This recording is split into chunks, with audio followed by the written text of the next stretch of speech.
The president, of course, is the constitutional authority and obligation to appoint justices to the Supreme Court pursuant to Article 2, Section 2, and he has fulfilled this duty with his nomination of Judge Garland.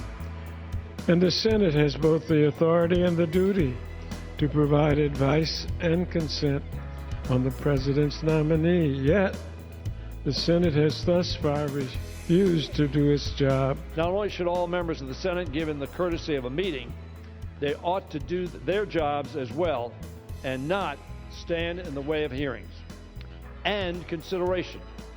The Senate's duty to advise and consent certainly, Madam Speaker, was not envisioned by the founders to be optional, or that the Senate could effectively pocket veto a nomination to the court. The Senate ought to do its job. Senate Republicans have chosen to play politics instead of doing what's right for the American people. They simply don't want to do their job.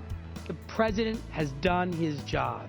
It's outrageous and deeply offensive that Senate Republicans are saying they won't do their job for the remainder of the year. This is yet another example, maybe the most consequential example, of Republican obstruction.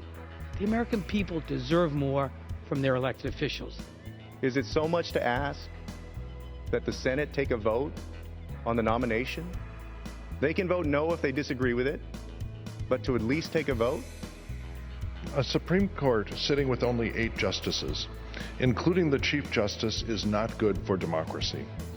The failure by the Senate to consider our president's nominee because of the electoral cycle is an abdication of constitutional responsibility that is without precedent and without reason. It's time for the Senate to fulfill their constitutional duty by filling the Supreme Court vacancy with undue delay.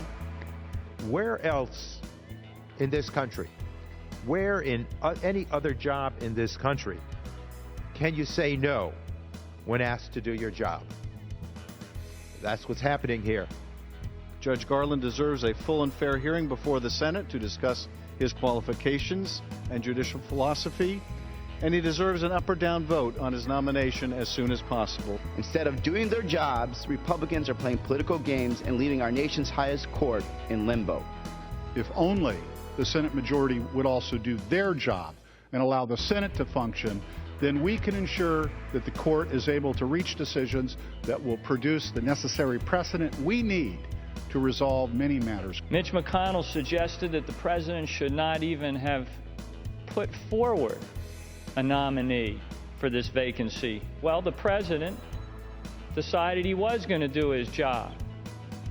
And all we're asking is that the members of the Senate do their job.